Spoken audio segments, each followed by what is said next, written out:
Vamos lá, então. Aqui a Guerra Fria, né, o ano de 1945, que é o término da Segunda Guerra Mundial, e vai até 1991, com a desintegração da União Soviética. Então, é um período bastante extenso, né, vocês estão percebendo aí que são quase, né, 5 décadas. Então, foi um período onde aconteceram, né, muitos fatos e que nós podemos olhar esse passado a partir desse viés, né, mais político que a Guerra Fria representou, mas também olhar, né, para cada território, para cada espaço geográfico e olhar esse passado, né, a partir de determinados elementos, que é o caso, né, quando nós fomos estudar o Brasil. Então, o que houve no Brasil após o término da Segunda Guerra Mundial, ou seja, durante esse período, né, que a historiografia chama de Guerra Fria.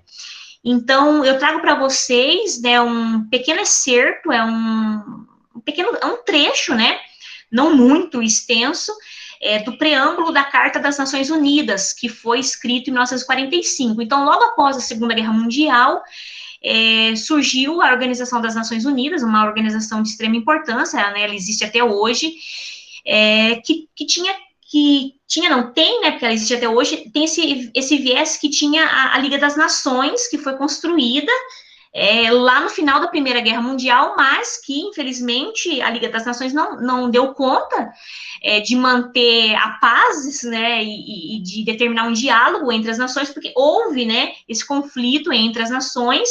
que deu origem à Segunda Guerra Mundial. Então, diferentemente da Liga das Nações, a ONU, pelo menos, vem, né, contribuindo aí desde 1945 para um apaziguamento, um equilíbrio de forças, um diálogo entre as nações, independente das suas concepções ideológicas e dos seus sistemas políticos e econômicos. E não só nesse sentido, mas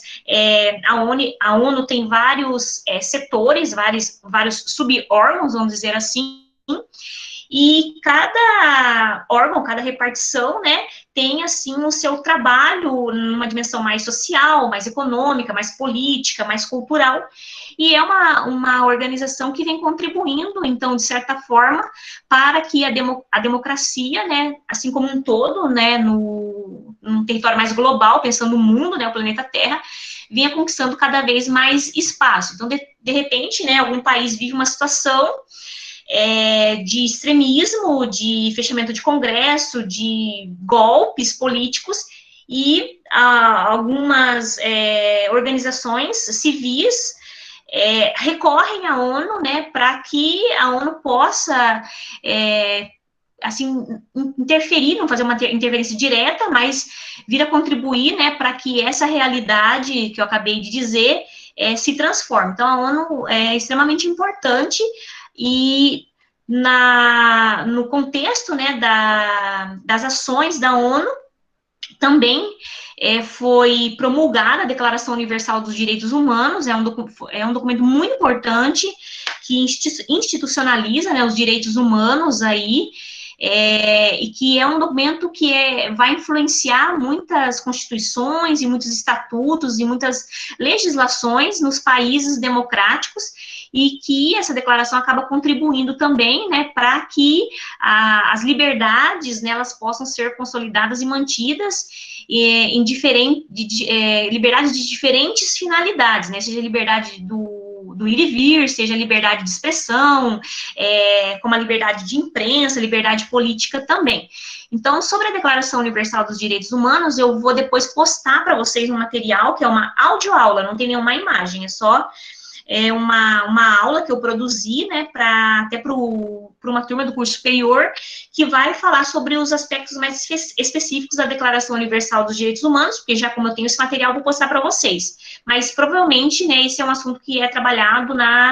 ou na filosofia, mas eu acho que muito mais na sociologia com vocês. Então, por meio desse acerto, nós já podemos visualizar um pouco do cenário pós-Segunda Guerra Mundial. Então, no preâmbulo da carta, diz assim: nós, né, os povos das Nações Unidas, ou seja, né, as populações que defendem a democracia, as populações que venceram o fascismo e o nazismo, que estão reunidos, né, pós todo esse fato trágico, né, vem por meio desta carta, né, a preservar as gerações vindouras do flagelo da guerra, que por 2 vezes, no espaço de uma vida humana, trouxe sofrimentos indizíveis à humanidade. Então, tá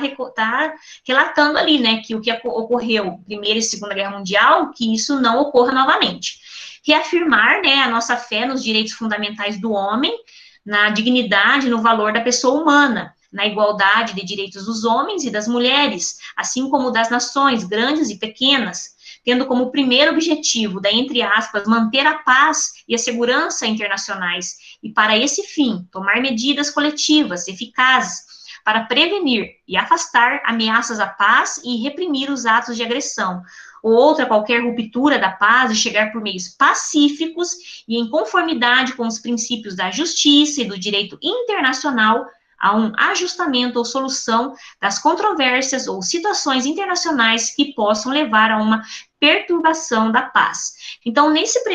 pequeno excerto, né, do preâmbulo da Carta das Nações, você tem aí a defesa dos direitos humanos, você tem aí a defesa do diálogo, a defesa da democracia, da pacificação, né, nos territórios. E isso independente, né, se é um país pequeno, um país grande, se é um país que está na Ásia, se é um país que está na América do Sul. Então, nesse sentido, né, a ONU, ela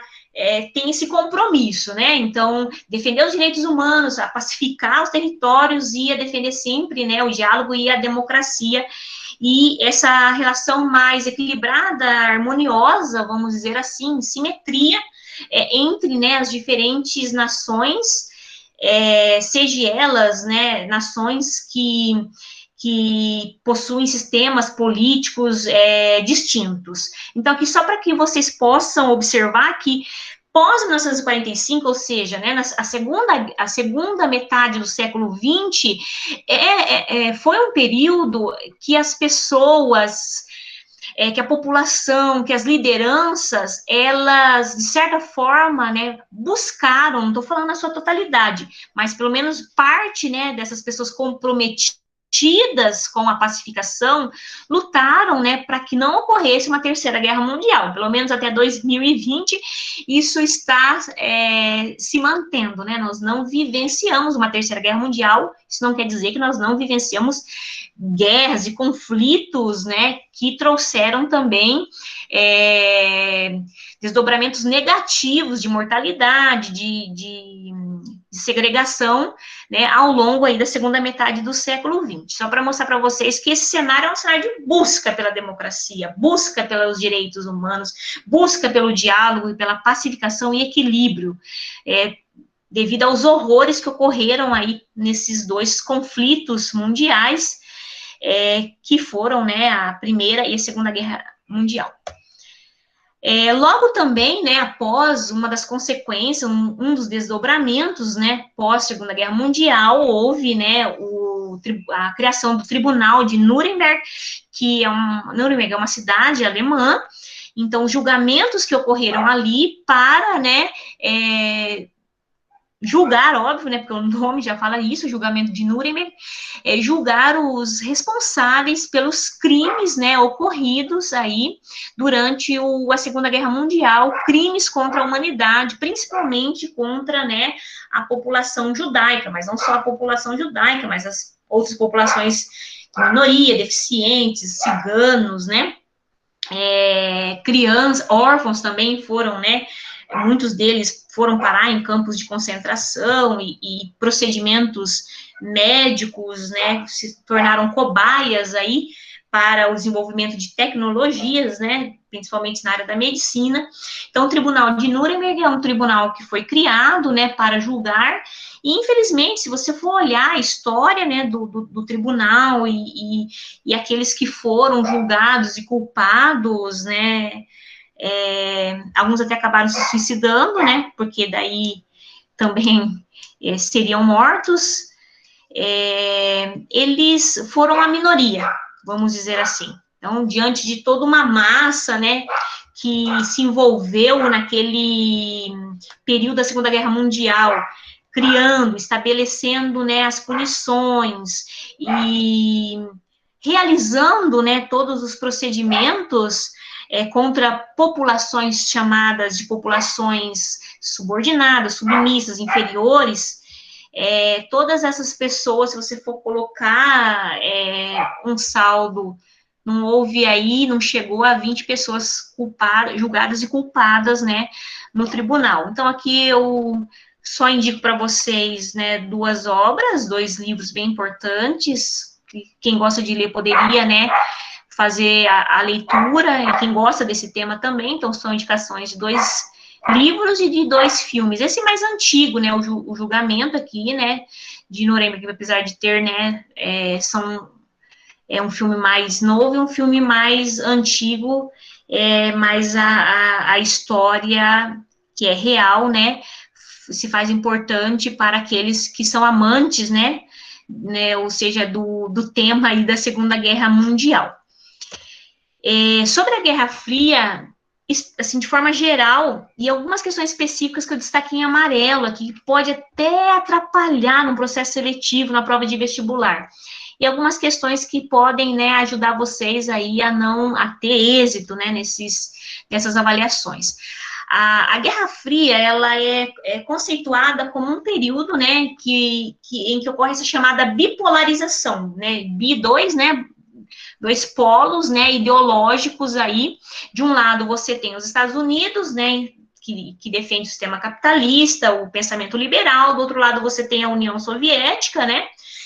que é uma nação, né, socialista, também, né, se utiliza muito o termo comunista. Então, você tem esses 2 polos. Por isso que eles chamam de bipolarização, mas no sentido mais ideológico. Então, nós sabemos que a União Soviética e os Estados Unidos participaram na Segunda Guerra Mundial junto com os aliados, né, que no caso, na época, representavam a Inglaterra e a França contra, né, a Itália, a Alemanha e o Japão. Então, nesse momento da Segunda Guerra Mundial, os Estados Unidos e a União Soviética, eles se unem, né, para derrubar um inimigo comum, que no caso seria, né, os fascismos. Mas, pós-Segunda Guerra Mundial, né, cada um volta para o seu espaço, vamos dizer assim, e defender as suas prioridades. De um lado, os Estados Unidos capitalista, e do outro lado, a União Soviética, né, comunista. Então, o início da Guerra Fria, né, pessoalmente, eu tenho como início da Guerra Fria o ano de 1945. Então, acabou a Segunda Guerra Mundial, já começa a Guerra Fria. Mas algumas correntes historiográficas colocam que a Guerra Fria começou em 1947 com a doutrina Truman. Daqui a pouco nós vamos falar um pouquinho sobre, né, o presidente dos Estados Unidos, Harry Truman. E o fim, né, da Guerra Fria, para mim também, né, para aquilo, pelo menos pelas minhas leituras, eu também coloco como 1991, quando houve a desintegração da União Soviética, mas pode acontecer, né, que caia no vestibular, no processo seletivo, existe uma corrente, né, várias correntes historiográficas que dizem, né, que afirmam e que provam que o fim, né, da Guerra Fria foi quando, né, houve a queda do Muro de Berlim, lá no ano de 1989. Próxima aula a gente vai falar especificamente, né, dessa divisão do Muro de Berlim aí, e mais os conflitos que ocorreram, conflitos armados mesmo, em diferentes locais, financiados pelos Estados Unidos e pela União Soviética. Então, o início de 1945 até 1991, quando, né, acaba aí a Segunda Guerra Mundial, e quando ocorre a desintegração da União Soviética. As duas potências, elas não entram diretamente em conflito, por isso que chama Guerra Fria, fria no sentido de que entre os Estados Unidos e a União Soviética não houve um conflito, mas essas duas nações, elas apoiaram, né, e financiaram conflitos em diferentes territórios. O discurso do presidente Harry Truman, em 1947, vocês também podem, né, observar por meio desse excerto que eu trouxe aqui para vocês, como que os Estados Unidos, ele reage, né, pós Segunda Guerra Mundial, em relação ao avanço do comunismo, né, e da ideologia, né, em si. Porque como os Estados Unidos, eles defendem o capitalismo, o pensamento liberal, logo, né, para que eles possam ganhar uma dimensão econômica, eles também têm que defender que os países, né, se mantenham capitalistas e liberais. Porque num país, entre um país capitalista e um país comunista, pelo menos naquele período, não havia, né, um pacto econômico. Então, o presidente dos Estados Unidos, em 1947, né, para o Congresso, ele faz um discurso, eu trouxe um excerto para vocês desse discurso. Então, o presidente diz assim, o presidente dos Estados Unidos da época: a fim de garantir, abre aspas, a fim de garantir o desenvolvimento pacífico das nações, sem exercer pressão, os Estados Unidos assumiram a maior parte na criação das Nações Unidas, mas só concretizaremos nossas metas se estivermos dispostos a ajudar povos soberanos na manutenção de suas instituições livres e de sua integridade nacional, contra imposições de regimes autoritários. Então, os Estados Unidos se coloca numa posição de colaborar, de incentivar, de financiar qualquer tentativa de expansão de regimes autoritários, leia-se, né, regime socialista liderado pela União Soviética, e barrar esse avanço. Isso é muito importante vocês terem noção, por quê? Porque se você olhar para o Brasil, por exemplo, o Brasil se posicionou ao lado dos Estados Unidos na Segunda Guerra Mundial, logo, né, terminou a Segunda Guerra Mundial, ele se inclinou para também, né, esse alinhamento, né, com os Estados Unidos nesse sentido, né, liberal, capitalista e democrático. E qualquer tentativa no Brasil de uma possibilidade de mudança drástica de governo, mais voltado para as classes populares, que tinham tendências mais sociais, vistas como socialistas, era um temor, né, não só para os grupos hegemônicos no interior do território brasileiro, mas como também para essa grande potência, né, dos Estados Unidos, que está localizada, né, no continente americano. Então, os Estados Unidos, eles realizaram, né, tudo que foi possível para barrar a expansão, né, das ideias socialistas, do avanço, né, comunista liderado pela União Soviética em território do continente americano. Inclusive, né, depois a gente vai ver no slide ali, no decorrer da segunda metade do século XX, os Estados Unidos apoiaram vários golpes militares em diferentes países sul-americanos, inclusive no Brasil, em 64, para a constituição de um regime ditatorial que era visto como um regime necessário para barrar a expansão das ideias socialistas e uma possível revolução bolchevista, né, no nosso território. Após a Segunda Guerra Mundial, como eu disse para vocês, então houve a ascensão dos Estados Unidos da União Soviética como as duas nações poderosas, né, no globo, até porque Inglaterra, França, apesar de terem vencido a Segunda Guerra Mundial, eles tiveram, seus territórios foram bombardeados, o parque industrial foi totalmente destruído, para recuperar economicamente, a França e a Inglaterra tiveram, né, que obter empréstimos internacionais, logo com países democráticos e que podiam fazer esse fornecimento de empréstimos, leia-se Estados Unidos. E, do outro lado, também, na Europa Oriental, a União Soviética vinha ganhando bastante força e expandindo, né, suas ideias, a partir do momento que a União Soviética vem, né, ganhando território no final da Segunda Guerra Mundial e conquistando, né, esses territórios que estavam nas mãos, né, das tropas nazistas, esses territórios, né, eles foram, né, se transformando em países chaves para que naqueles países surgissem também governos socialistas. Então, pós Segunda Guerra Mundial, houve o que nós chamamos de bipolarização ideológica, eu destaquei em amarelo tudo que é referente, né, ao capitalismo e Estados Unidos. Então, de um lado você tem capitalismo versus socialismo, ou seja, Estados Unidos versus União Soviética. Houve a construção construção de planos de recuperação econômica, então, o Plano Marshall, por parte dos Estados Unidos, foi criado, então, o Plano Marshall, durante o governo, né, do presidente Harry Truman, para colaborar para a recuperação desses países democráticos,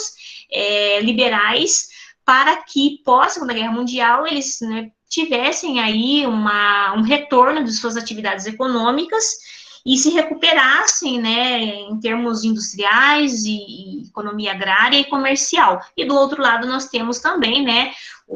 a União Soviética criando o seu plano de recuperação econômica, chamado Comecon, para os países, né, que estavam ali se transformando em nações socialistas.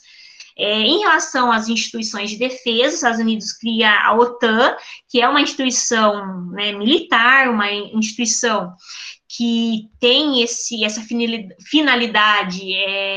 de fazer a segurança, de financiar, de investir em treinamentos e em tecnologia bélica, para o caso de outro conflito possível de ocorrer, né, nessa proporção que foi a Segunda Guerra Mundial. E do outro lado, né, por parte da União Soviética, nós temos aí também o Pacto de Varsóvia, que também estabelece, né, instituições aí militares de defesa para os países, né, que se transformarem em países socialistas. E até mesmo na questão da espionagem, né, tem muitos filmes que abordam isso, que então, de um lado, você tem a criação da CIA, né, do lado dos Estados Unidos, e do lado da União Soviética, você tem a criação da KGB. E tem muitos filmes que abordam, né, o quanto a espionagem foi extremamente importante, porque nesse período ocorreu o que nós chamamos de corrida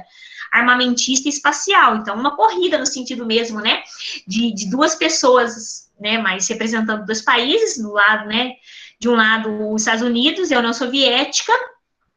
investindo, né, cada vez mais em armamentos e em tecnologia armamentista, e também a chamada corrida espacial, né, que ela ocorre inicia-se em 1957, aí, com a União Soviética, né, fazendo seus lançamentos, mandando, né, para o espaço seres humanos, mas o ápice foi, né, a chegada do homem à Lua em 1969, o grande êxito dos Estados Unidos e o que mostrou o quão o quanto um país, uma nação pode, né, investir aí em tecnologia espacial. Então, no sentido de uma corrida mesmo para ver quem ganhava. No fim, se a gente for observar, quem ganha com tudo isso é a própria sociedade, porque, né, a disputa, de certa forma, e a concorrência promove aí, né, cada vez mais aí o avanço e o desenvolvimento de várias tecnologias, né, isso no campo mais armamentista e espacial. A sociedade em si, né, no final de tudo, uma balança tem, né, desdobramentos, tem frutos positivos dessas corridas, né, armamentista e espacial. Aqui eu trouxe para vocês, depois com mais cuidado, né, vocês podem lá pegar no slide e olhar aqui na cronologia, em diferentes datas, né, os fatos mais importantes de 45, né, a 1991, que é a cronologia da Guerra Fria. Então, aqui você vai, né, observando, né, o anúncio do Plano Marshall, o início de algumas guerras que nós vamos estudar, o homem chegando à Lua, aí, né, pelos Estados Unidos, algumas lideranças políticas que foram extremamente importantes nesse período, até, né, a dissolução da União Soviética, e antes disso, né, o que mais nós vamos depois falar um pouco nas próximas aulas, é a questão do Muro de Berlim. E aqui uma charge, né, que mostra bem esse contexto, né, de Guerra Fria, e esse antagonismo, né, capitalismo versus comunismo. Aqui tem uma charge, né, da Mafalda sempre inteligente conosco, sempre ajudando aí nas aulas de história, para expressar essa corrida armamentista, né, a Mafalda diz aí para o amigo dela, está vendo isso, pois de um dedo como este depende o destino da humanidade. Ela levanta o dedinho ali. É só alguém apoiá-lo no botão de comando de uma bomba nuclear para o mundo explodir em pedaços, né? Então, o que a Mafalda traz para nós, para a gente pensar, né, como a nossa vida, às vezes a gente pensa assim, não, quem manda em mim sou eu, quem tem poder sobre a minha pessoa sou eu, né? E a Mafalda traz isso. Será? Né? Até nos dias de hoje, para a gente entender, né? Será que com o aperto, né, de um dedo ali num botão, né, a vida de várias pessoas estão ali, né, nas mãos de um outro ser humano, e assim, nos dias de hoje, como a gente vê que, de repente, a gente pensa que tem liberdade, tem autonomia, tem poder sobre nós mesmos, mas, de repente, a gente não consegue entender, né, as instâncias superiores que estão controlando, né, as nossas vidas privadas, né? Então, a Mafalda traz um pouco disso para a gente fazer uma reflexão. De modo geral, né, porque a aula de hoje é bem assim, no sentido de dar uma pincelada geral, porque depois nós vamos trabalhar, né, nas próximas aulas, especificamente, os conflitos que ocorreram, né, nesse período, a questão aí dos movimentos de contracultura, as lutas pela independência na África. Então, foi um período, né, de quase 50 anos, 46 anos aí, especificamente, de guerras, por exemplo, a guerra do Vietnã, a guerra da Coreia e do Afeganistão, nós vamos estudar na próxima aula. Também vamos falar um pouco sobre a crise dos mísseis em Cuba, porque Cuba, né, ainda, né, mas foi uma referência, né, na década de 1960, que era possível na América, no continente americano, né, liderado, influenciado pelos Estados Unidos, né, do surgimento de uma nação socialista. Então, nós vamos falar especificamente da Revolução Cubana, podemos falar também da Revolução Chinesa, né? Então, várias revoluções socialistas que ocorreram e várias tentativas, né? Vamos falar um pouco também sobre, né, o governo do Allende, né? Então, alguns países específicos da América Latina.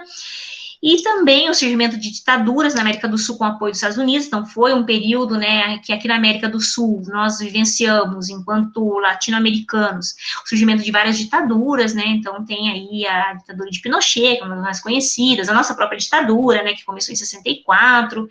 Nós vamos estudar especificamente algumas delas. Mas também foi um período de grande expansão tecnológica, nós não podemos negar, né, que essa corrida armamentista espacial, ela foi extremamente importante para o avanço, né, desenvolvimento tecnológico em várias áreas, né, não só na área bélica e na área espacial, mas em várias tecnologias, até do cotidiano, e até especificamente aí, questões específicas da comunicação, até chegarmos à internet hoje e o uso dela, da sua importância. Também foi um período de muita luta e conquista de direitos civis, né, principalmente, né, em regiões onde a população afrodescendente, ela era segregada. Então, a gente olha para os Estados Unidos, em plena segunda metade do século XX, havia, né, toda essa segregação, até institucionalizada, né, no caso dos Estados Unidos. E vamos também estudar um pouco, né, porque foi um período, esse período também foi um período de lutas pela independência na África. Então, por isso que eu falei para vocês tem que pensar no discurso democrático e no discurso de pacificação e direitos civis lá da criação da ONU. Se vocês entenderem aquilo, vocês compreendem, né,